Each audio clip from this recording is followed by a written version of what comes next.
Ave Maria, chers frères et sœurs, à tous et à chacun, nous souhaitons la paix et la quiétude, la paix et la sérénité. Nous sommes encore au rendez-vous de contes et légendes, les histoires bibliques. Hier, dans la dernière édition, nous avions promis de parler de Samson. Alors, la dernière édition portait donc les prédécesseurs de Samson. Alors, la naissance de Samson. Nous trouvons cela dans le livre des Juges au chapitre 13. Frères et sœurs, soyez confortablement assis et nous prenons donc l'envol. Après la mort du juge Abdon, les Israélites recommencent à désobéir à Dieu et Dieu les livre aux mains des Philistins qui les maltraitent pendant 40 ans. Manoah, un homme de Coréa de la tribu de Dan, est marié à une femme stérile. L'ange de Dieu apparaît à cette femme et lui dit : « Tu vas être enceinte et tu auras un fils. Désormais, tu ne boiras ni vin ni boisson alcoolisée et tu ne mangeras aucun aliment impur. Tu ne feras pas non plus couper les cheveux de cet enfant, car il sera consacré à Dieu dès le sein de sa mère.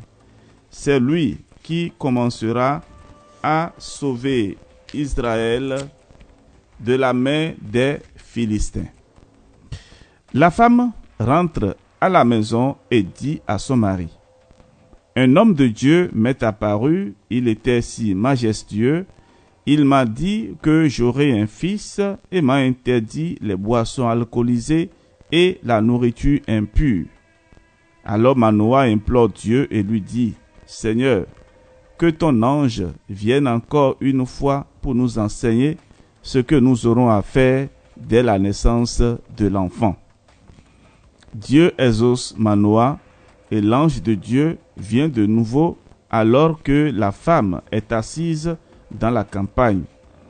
Aussitôt, elle court informer son mari Manoah, rejoint l'ange et lui demande : « Quand ta parole s'accomplira, quelles sont les précautions à prendre pour l'enfant et que devra-t-il faire ?»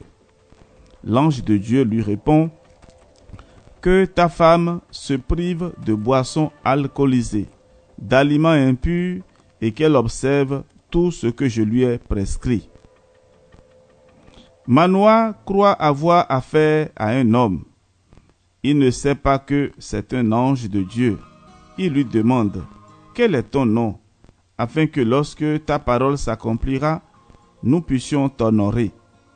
L'ange de Dieu lui répond : « Pourquoi veux-tu connaître mon nom ? Il est merveilleux. » Alors Manoah offre un chevreau à Dieu qui réalise quelque chose de merveilleux. Manoah et sa femme voient la flamme monter de l'autel vers le ciel et l'ange de Dieu monte dans cette flamme sous leurs yeux. Ils tombent la face contre terre et l'ange de Dieu disparaît. Et oui, c'est à ce moment-là que Manoah réalise qu'il vient de voir un ange de Dieu. Il dit à sa femme : « Nous allons certainement mourir, car nous avons vu Dieu. » Mais sa femme lui répond : « Si Dieu avait l'intention de nous faire mourir, il n'aurait pas accepté notre offrande. Il ne nous aurait pas fait voir ses merveilles et il ne nous aurait pas annoncé une si bonne nouvelle. » 9 mois plus tard, la femme met au monde un fils et elle le nomme Samson. L'enfant grandit, Dieu le bénit et l'Esprit de Dieu commence à l'agiter au camp de la tribu de Dan. Oui, frères et sœurs, qu'est-ce que nous pouvons retenir? Alors, une femme stérile reçoit la visite d'un ange de Dieu qui lui annonce la naissance de son fils.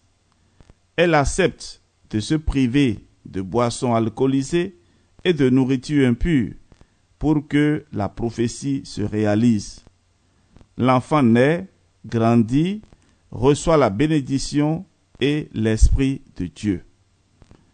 Alors, frères et sœurs, Voilà la première partie de la vie de Samson. Maintenant, nous allons parler du mariage de Samson. Eh oui, cette fois-ci, nous sommes dans le chapitre 14 du livre des Juges. Samson se rend à Timna et remarque une femme parmi les filles des Philistins. Il retourne chez lui et informe son père et sa mère qu'il a décidé d'épouser une femme chez les Philistins. Ses parents lui demandent « N'y a-t-il pas de femme parmi les Israélites pour que tu ailles épouser une femme chez nos ennemis, les Philistins ?» Vous voyez très bien cette réaction, hein? Mais Samson répond à son père « S'il te plaît, papa, prends-la moi pour épouse, car c'est elle qui me plaît. » Ses parents ne savent pas que la demande de Samson lui est inspirée par Dieu qui cherche un sujet de querelle avec les Philistins. Samson retourne à Timna et croise sur le chemin un jeune lion qui l'attaque en rugissant. L'Esprit de Dieu descend sur Samson qui déchiquette le lion sans aucune âme. Il ne raconte à personne ce qui s'est passé. Il parle avec la femme et celle-ci lui plaît. Plus tard, Samson revient pour l'épouser.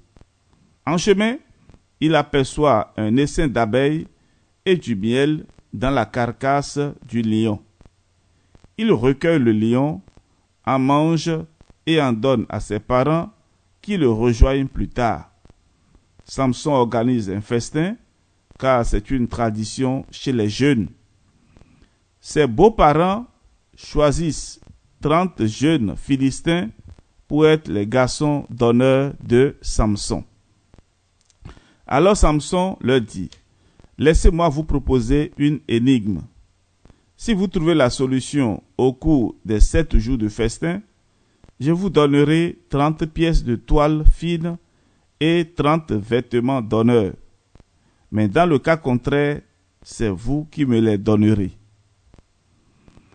Les jeunes Philistins acceptent et Samson leur dit « De celui qui mange est sorti ce qui se mange et du fort est sorti le doux. » De celui qui mange est sorti ce qui se mange et du fort est sorti le doux. Mais après 3 jours de réflexion, ils ne réussissent pas à résoudre l'énigme. Le 4e jour, ils disent à la femme de Samson « Flatte ton mari pour qu'il t'explique l'énigme, sinon nous te brûlerons avec toute la famille de ton père.